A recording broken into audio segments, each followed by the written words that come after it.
Number: Single dad saved a disabled heiress the next morning. The entire city knew his name. That night, in the middle of a cold, cutting rain, a man no one had ever heard of quietly carried a disabled young woman away from an overturned car on the side of an empty road, and he had absolutely no idea who she was. He thought he had simply saved a life. Just one life. That was all. But when morning came and his name appeared on every large screen across the city, on glass towers and transit boards, and the front of the evening news, he finally understood that the woman he had pulled from that wreckage was no ordinary stranger, and the choice he had made in the dark, with no witness and no reward waiting for him, had accidentally reached into a secret so deep that it would shake the entire city to its foundation. Elias Carter was 38 years old, and he had long since made peace with the fact that nobody noticed him, not in the way that mattered. He drove freight routes at night through the outer districts of the city, worked occasional day labor when the routes dried up, and came home before dawn to whatever hours of sleep he could steal before his daughter woke up and needed breakfast. His apartment sat on the 4th floor of a narrow building on Caldwell Street, the kind of building where the elevator broke twice a year, and the landlord responded to maintenance requests with a silence so practiced it felt almost artistic. 2 small bedrooms, a window that rattled every time a truck passed below, a kitchen where the light above the stove had been burned out for 6 months because Elias kept forgetting to buy a replacement bulb. Not because he was careless, because he was tired. His daughter's name was Lily, and she was 8 years old. She had her father's dark eyes and her late mother's stubbornness, and she was, without question, the most important thing Elias Carter had ever been trusted with. She had a mild form of asthma that required a small blue inhaler kept in the front pocket of her backpack at all times, and she asked the kind of questions that made adults pause, not because they were difficult, but because they were so precisely honest that a dishonest answer felt like a genuine crime. Elias spoke quietly, moved carefully, and kept most of his thoughts to himself. He was patient in the way that people become patient when they have had no other option, not from abundance, but from necessity. He gave up his seat on the bus without thinking about it. He held doors. His coworkers at the freight depot described him as solid and reliable. What they could not articulate was that Elias Carter quietly believed he was not quite enough. Not enough money to give Lily the childhood she deserved. Not enough education to push himself into better work. He loved his daughter fiercely, and that love was the thing he built his days around.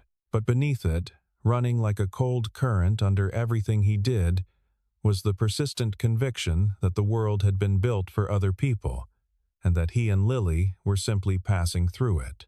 On the night everything changed, Elias had just finished a late-night run along the outer highway loop and was taking the long way home through the eastern suburbs because there was construction on his usual route.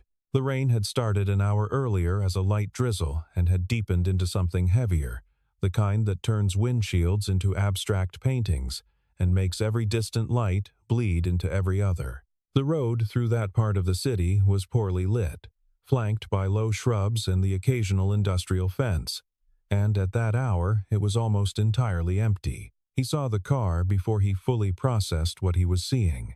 A silver luxury sedan, the kind that cost more than he would earn in 5 years, had gone off the road and rolled onto its side in a shallow ditch along the shoulder. One wheel was still spinning slowly. The hazard lights were on, blinking weakly through the rain. Elias slowed without making a conscious decision to slow, his foot finding the brake the way it found the brake for every obstacle in the road. He pulled over 10 yards past the wreck and sat there for a moment with the wipers going and the engine running.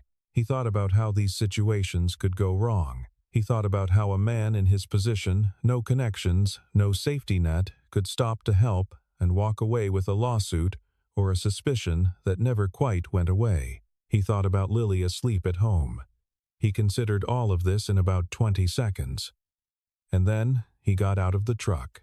The rain hit him immediately, soaking through his jacket before he had taken 3 steps. He moved along the shoulder to the overturned car and crouched beside it, pressing his face close to the shattered side window. Inside, half suspended by her seatbelt, was a young woman. She was unconscious, her head resting against the crumpled interior of the door. Her legs were positioned at an angle that told him, even before he noticed the cane that had slid into the far corner of the cabin, that she had some limitation in her mobility. Her forehead had a long cut that was bleeding steadily, and her breathing, though present, was shallow. There were no other cars on the road. There had been no other cars for several minutes in either direction. Elias tried the door handle. It was jammed. He went back to his truck, took the short crowbar he kept beneath the passenger seat, and returned.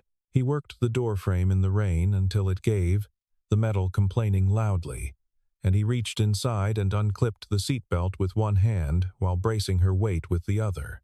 Carefully, more carefully than he had been careful about anything in a long time, he lifted her free of the wreckage and carried her to his truck, settling her across the back seat with her bag placed beside her. He took off his jacket and folded it under her head. Then, he drove.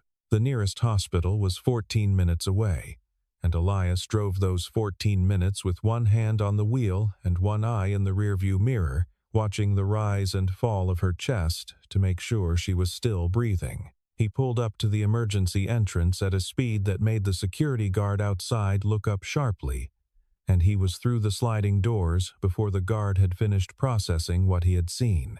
He told the intake nurse everything he knew, which was almost nothing. A woman, early 30s, found in an overturned vehicle off the Eastern Highway Loop, head laceration, possibly limited mobility in her lower body, unconscious for approximately 15 minutes. He handed over the bag carefully, unopened. The emergency team moved quickly, and within minutes she had been wheeled away behind a set of double doors that swung shut with a sound of finality. A nurse asked Elias if he was family. He said no. She asked if he could provide insurance information or emergency contacts. He said he didn't have any. She asked if he would like to leave his contact information and come back in the morning. He said he would wait. He waited in a plastic chair in the corridor outside the emergency wing, still damp from the rain, his jacket gone, his phone at 11% battery. After 40 minutes, a billing administrator came to him with paperwork and explained that without insurance on file, the hospital would need a deposit to continue treatment. The number she named, $1,200, was almost exactly what Elias had in his savings account. Not a metaphorical almost. A literal almost. He transferred it from his phone with hands that were entirely steady, and then he sat back down in the plastic chair and waited some more. He did not know the woman's name. He did not open her bag. He did not look through the window of the treatment room. He sat with his hands in his lap and his eyes on the floor tiles, a man who had done what seemed like the obvious thing and was simply waiting to know that it had worked. At 6:47 the following morning, Elias Carter's name was on the news. He did not know this immediately because he had finally fallen asleep in the plastic chair sometime around 4 in the morning and did not wake until a hand touched his shoulder, and he looked up to find a hospital administrator standing over him with an expression that suggested something significant had shifted in the atmosphere of the building. Before the administrator could speak, Elias noticed that two of the nurses at the station down the hall were looking at a phone screen together and then looking at him. A security guard near the entrance had done the same. He did not understand what was happening until he turned on his own phone, now down to 3%, and found 17 missed calls from a number he did not recognize. The woman in the treatment room was Charlotte Hayes. She was 32 years old. She was the only daughter and primary heir of Richard Hayes, founder of Hayes Group, a corporation with holdings in real estate, logistics, and biomedical development operating across 11 states and employing over 40,000 people. Charlotte had been partially paralyzed since childhood following a spinal condition, and she had spent the last decade as her father's closest advisor and the quiet intelligence behind the company's most significant decisions. She was, by any reasonable measure, one of the most consequential figures in the city's economic landscape, and she had been found unconscious in a ditch in the rain by a freight driver who earned $14 an hour.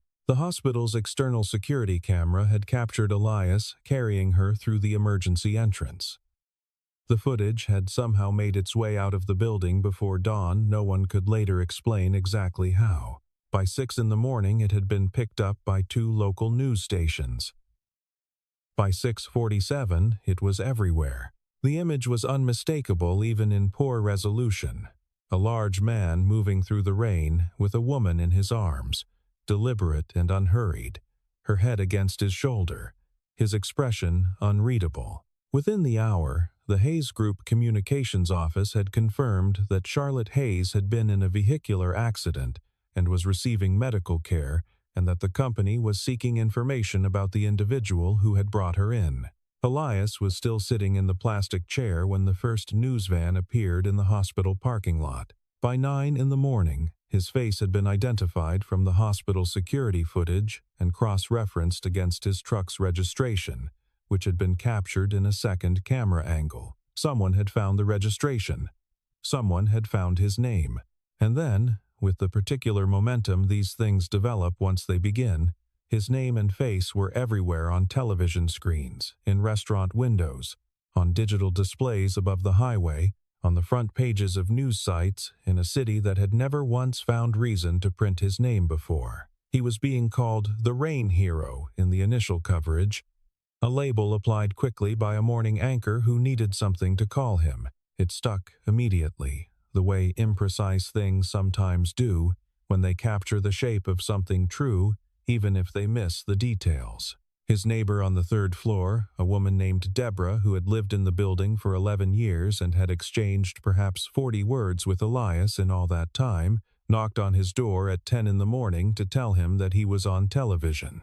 3 of his former co-workers from a construction job 2 years prior sent him messages within the same hour. His daughter's school called to ask if he would be available to speak with the principal. He did not call back. The Hayes Group had posted a formal notice offering a significant reward to any individual who could provide confirmed information leading to the identification of the person who had assisted Charlotte Hayes. That notice was quietly withdrawn before noon, when it became clear that the identification had already been made by approximately everyone. Elias did not step outside his apartment that day. He sat on the couch with Lily beside him and watched a portion of the coverage through the small television in the living room before he turned it off. He was aware, in a precise and uncomfortable way, of the gap between what was being said about him and what had actually happened. He had not run toward a burning building. He had not made a heroic calculation. He had pulled over on a road in the rain and done the thing that seemed necessary and then sat in a plastic chair for 6 hours because he didn't feel right about leaving. That was all. The version being described on television involved a man of exceptional courage and moral clarity, and while Elias was not willing to say that version was wrong, exactly, he found something about it deeply unsettling. Lily had noticed the coverage before he turned off the television. She was 8, and she was observant, and she had seen a face she recognized on the screen in a context that her father had not adequately prepared her for. She sat beside him on the couch and was quiet for a moment in the way she was quiet when she was organizing her thoughts. "Is that you on the TV?" she asked. Elias looked at the blank screen where the image had been. He considered his options. "It looks like me," he said carefully. Lily considered this answer with the seriousness it deserved. She did not push further right away, but she watched her father's face with the attention she brought to all things she had not yet fully understood. And she filed the question somewhere she would return to later. Charlotte Hayes opened her eyes on the afternoon of the 2nd day. The first thing she asked for was water. The second thing she asked for was information about the man who had brought her in. The nurse on duty that afternoon was careful with her answer, explaining only that the individual was known to the hospital and had been identified publicly. Charlotte, who had been briefed during her first conscious hour by her personal assistant and by the head of Hayes Group's security team, already knew more than the nurse was prepared to tell her. She knew his name. She knew what he did for work. She knew about the savings account deposit. That last detail delivered to her in a brief and efficient summary of events by her assistant. Marcus had caused her to stop speaking for a moment in a way that those around her were not accustomed to. $1,200. The last of what he had. When Elias finally came to the hospital on the third day, it was not because he wanted to. It was because Charlotte's security team had reached him through a formal letter delivered to his apartment door by a courier at 8 in the morning, and because something in the carefully measured language of the letter, its evident effort to sound undemanding, its explicit statement that his presence was entirely optional, made him understand that declining would itself be a kind of decision he was not prepared to make. He found her sitting up in the hospital bed, her cane resting against the nightstand. She was smaller than he had expected, contained within herself in a way that made the room feel calmer. She had dark hair, and the kind of eyes that suggested she spent most of her time thinking about things she wasn't saying. She looked at him for a moment in silence, and he had the distinct sensation of being assessed, not unkindly, but honestly, the way a person assesses something they intend to form a genuine opinion about. "You didn't open the bag," she said. It was not a question. "No," Elias said. She nodded once, as if this confirmed something. "The deposit," she said. "I want to return it to you." "You don't have to do that." "I know I don't have to," she said. "I want to." There was a pause that was not awkward in the way that pauses between strangers usually are. Elias looked briefly around the room at the flowers on the windowsill, the security detail visible through the glass of the door, the city visible in the distance through the window, and then back at her. "I just did what seemed right," he said. "That's all it was." Charlotte Hayes looked at him for another moment. She had met many people who said that, and meant something else who said it as a way of performing modesty. Elias Carter said it the way a person states a fact about the weather. She recognized the absence of performance immediately, because she had spent years becoming very good at reading the difference. "I believe you," she said quietly. It was Marcus, Charlotte's assistant, who brought the first piece of information to her attention 2 days after she woke. He placed a folder on the tray beside her bed without comment, and she opened it. The report inside was from the independent mechanical inspection that the Hayes Group's security team had requested on the wrecked vehicle. The brake system had been interfered with, not failed, interfered with. There was a difference, and the difference was significant. The failure had been engineered to occur under highway speed conditions, specifically on a route that Charlotte took regularly. This was not a car accident. Charlotte read the report once and then set it down on the tray and was quiet for a long time. She had known for over a year that there were people within her father's organization who were opposed to her eventual assumption of full leadership. She had suspected for several months that the opposition was not limited to internal politics. She had not allowed herself to complete the thought further than that. The folder on the tray forced her to complete it. There was a second piece of information in the folder, added by Marcus with what she recognized as his particular brand of cautious thoroughness. In his initial account to the police on the night of the accident, Elias had mentioned seeing another vehicle pulled off the road approximately 300 yards ahead of the crash site, a dark-colored car that had been there when he arrived and was gone within a few minutes of his stopping. He had not thought much of it at the time. The police report had noted it as a passing observation, but the location matched the sight lines from which the brake interference would most logically have been confirmed, and the timing matched the window in which confirmation of the outcome would have been needed. Elias Carter had been present at a crime scene, and whoever was responsible was now aware of that. The threat came on a Tuesday, 6 days after the accident. It was indirect, designed to be indirect, delivered through a series of arrangements that could never be conclusively traced to any one person. Elias received it in the form of a visit from 2 men he had never seen before, who appeared at the freight depot where he was picking up a dispatch sheet and stood close to him in a way that was not accidental. They said nothing directly threatening. They spoke about the weather and about how unfortunate it was when private matters became public matters, and about how a man in Elias's position had a great deal to protect. They mentioned Lily by name. They did not threaten her. They simply mentioned her. the way a person might mention a fragile object on a high shelf without touching it, wanting only to ensure that you were aware of its presence. Elias drove home that evening in a state of controlled calm that Lily, watching him from the couch where she was doing her homework, recognized as different from his usual calm. She asked him if he was okay. He said he was fine and made dinner and sat across from her at the small kitchen table and ate without tasting anything, the names of those men running through his mind like a loop he couldn't find the end of. He called Marcus that night from the parking lot behind his building, standing in the cold without a jacket because he had forgotten he had left it inside, and he told Marcus what had happened in straightforward language without embellishment. Marcus was quiet on the other end of the line for a moment, and then he said that Charlotte would like to speak with Elias directly, and that this would be arranged for the following morning. Charlotte moved quickly once she understood the scope of what was happening. By the end of that day, a security detail had been placed outside Elias's building. A subtle detail, not obvious, but there. A legal team had been put on standby. Marcus had arranged for Lily's school pickups to be covered by a trusted member of Charlotte's personal staff. Introduced to Lily simply as a friend of her father's, which was close enough to the truth that Elias allowed it.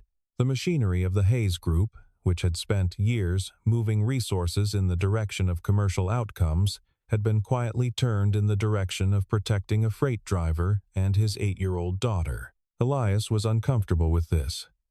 He said so to Charlotte directly, in her office at the hospital, 3 days after she had been moved out of emergency care. She was seated at a table by the window with papers arranged in front of her and the city spread out below, and she looked up at him with the direct expression he was beginning to recognize as simply how she looked. "I know you're uncomfortable," she said. "I'm asking you to let me do this anyway. I don't want to owe anyone," he said. "You don't owe me anything," she said. "You saved my life with your own savings, and you waited 6 hours and you didn't even ask my name.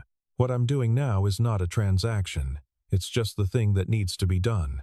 He stood there for a moment with his hands in his pockets.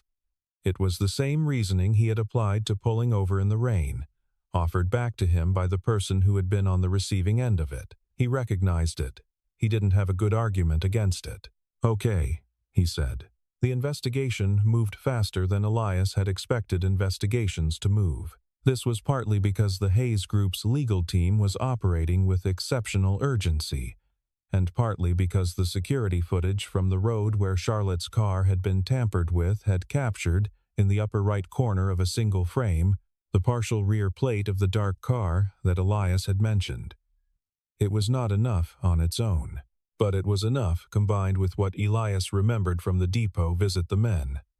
Their manner, a particular way one of them had held his hands to build a picture. The man at the center of it was named Douglas Whitfield.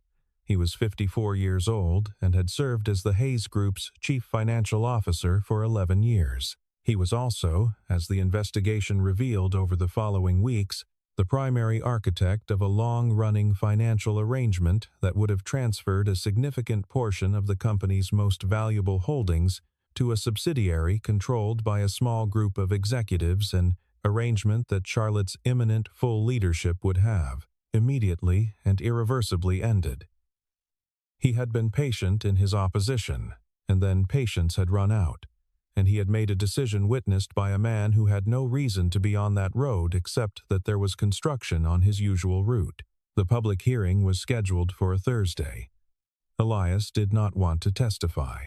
He had never spoken in any formal public capacity in his adult life, and the thought of sitting in a room with cameras and attorneys and a crowd of people who all knew how these rooms worked produced a thorough anxiety that kept him awake the night before. He told none of this to Lily, who listened to her father's careful briefing and then leaned her head against his arm on the couch without saying anything. He walked into the hearing room the next morning in the one good suit he owned, which he had bought for a job interview 3 years prior and which still fit, and he sat down in the witness chair and looked at the room full of faces looking back at him. He described the dark car. He described its position on the road. He described the men at the freight depot. He described the way one of them had said Lily's name. His voice was steady throughout. He did not look for sympathy, and he did not perform composure. He simply stated what he had seen, in order, without elaboration, in the same tone he might have used to give directions to someone who was lost. The effect of his testimony, its plainness, its absence of agenda, was more powerful than any prepared statement in the room that day. Douglas Whitfield's attorney attempted to challenge the credibility of a man who drove freight and worked day labor. Elias answered each question in the same steady tone. He did not rise to the bait. He did not need to. The plate fragment, the timeline, the phone records, and the mechanical report had already built the structure. Elias's words were simply the last piece that made it impossible to see the structure as anything other than what it was. The verdict came quickly. Douglas Whitfield and 2 co-conspirators were formally charged within 10 days of the hearing. Their arraignment drew a crowd outside the courthouse building, and several journalists who covered the story focused not on the defendants, but on the footage of Elias walking out of the building afterward, alone, his jacket collar turned up against the November air, moving through the crowd without stopping. Charlotte was formally confirmed as Chief Executive Officer of Hayes Group the following month. Her first public statement in the role was brief and carefully written, and it centered not on the company's financial performance or strategic direction, but on the responsibility of institutions toward the communities that exist around them. She announced a new internal ethics charter. She announced the establishment of a community development fund. She said, in language that the business press found puzzling and the general public found striking, that the company intended to measure its success not only by what it built, but by what it refused to destroy. Elias received 3 formal offers of employment from the Hayes Group in the 2 weeks following the hearing. They were generous offers, genuinely generous, structured with care, designed to represent a real change in his circumstances. He read each one carefully. He spoke with Charlotte once by phone about all 3, and then he declined all 3 and accepted instead a coordinator position with a small nonprofit on the south side of the city that worked with adults with physical disabilities, a position that paid less than any of the offers from Hayes Group, that came with no corporate car and no expense account, and that required him to be at work by 8:30 in the morning so that he was always home before Lily's school day ended. Charlotte, when he told her, was quiet for a moment on the phone. "That's where you want to be," she said. It was not quite a question. "That's where I can do something that makes sense to me," he said. Another pause. And then she said, simply, "Good."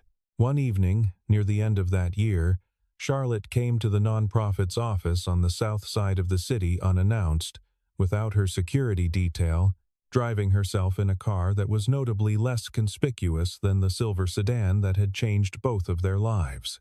She found Elias at his desk, finishing paperwork after everyone else had gone home, the office lit by a single desk lamp, a cold cup of coffee beside the keyboard, a crayon drawing taped to the wall beside the window that Lily had made and given him to hang up. She stood in the doorway for a moment and looked at the drawing and then at him. "The whole city knows your name," she said. "Did you know that?" He glanced up from the paperwork. "I've been told. You have a wall in the transit station downtown," she said. "Someone painted it. A mural. You and the rain." He looked briefly pained. "I know." She smiled a real smile. Not the public smile he had seen in photographs, but the smaller one she reserved for things she found genuinely funny. "Does it bother you?" "A little," he admitted. She stepped into the office and sat down in the chair across from his desk, and she looked at him in the direct way she had always looked at him. The way that he had gradually come to understand meant she was about to say something she had considered carefully. "The city knows your name," she said. "They know the story, the rain, the car, the hospital. They know the version of you that was on television." She paused. "But I know the version that sat in a plastic chair for 6 hours and didn't open the bag. I know the version that transferred his last $1,200 without telling anyone." I know the version that testified in a room full of cameras and didn't once try to be anything other than exactly what he is." She stopped. "That version is the real one." Elias was quiet for a moment. "Lily thinks I'm a hero," he said. "I keep telling her I just did what seemed right." "She's 8, Charlotte said. "She knows the difference." 1 year after the night on the Eastern Highway, the nonprofit on the south side of the city opened a new wing, a resource center with adaptive equipment, employment coaching, and legal assistance designed specifically for adults navigating life with physical disabilities. The funding for the wing had been provided by a charitable foundation that had been quietly established several months prior. Charlotte Hayes was its primary donor. At the ribbon-cutting ceremony, which was attended by a modest crowd of clients, volunteers, local officials, and a few journalists who had followed the story from its beginning, Elias stood at the front of the room and said a few words that he had written himself and revised several times, and that were, by any objective measure, too short for the occasion. He thanked the staff and the clients and the city, and he said that the center existed because of a lot of people who had done a lot of work, and he sat down. In the front row, Lily Carter, now 9 years old and wearing the blue coat she had asked for specifically because it had good pockets, watched her father from her seat with the kind of pride that is too large for the face that holds it. She had stopped asking whether he was the man from the television, because she had long since understood that he was, and that the television version and the real version were the same person, which was rarer than most people realized. Charlotte sat 2 seats away from Lily, close enough that they had spoken briefly before the ceremony began. Lily asking about the foundation with the directness of a child who does not see a reason to be indirect, Charlotte answering with the honesty she reserved for people she respected, regardless of their age. The conversation had lasted 4 minutes and covered 3 topics, and ended with Lily nodding once in a way that suggested she had formed a satisfactory opinion. After the ceremony, the crowd thinned to a few small groups standing in the autumn light outside the center's new entrance, and Elias and Charlotte stood together near the corner of the building, not quite apart from the others, holding cups of coffee that had come from a table inside and were already going cold. "How does it feel?" she asked. Elias looked at the building. He looked at the people still gathered near the door, a man in a motorized chair talking with one of the staff members, 2 women going over paperwork on a bench, Lily explaining something to a younger child with the solemn authority she brought to all explanations. "Like something that should have existed sooner," he said. Charlotte nodded. She looked at the same scene he was looking at. The city rose behind them in its familiar geometry of glass and steel and ordinary stone. The same city that had put his face on transit displays and called him a hero, and then, as cities do, moved on to the next thing, leaving behind only a mural in a transit station and a non-profit wing, and the particular kind of quiet reputation that settles around a person who did a real thing and then declined to make a performance of it. The city remembered him, not because he had sought its attention, not because he had stood in front of cameras and shaped a narrative, but because on a night when the rain was cold and the road was empty and no one was watching, a man had made a choice, the small, uncomplicated, entirely ordinary choice, to do what seemed right, and that choice had turned out to matter more than any of them had known it would. That was the whole story, and it was, in the end, enough.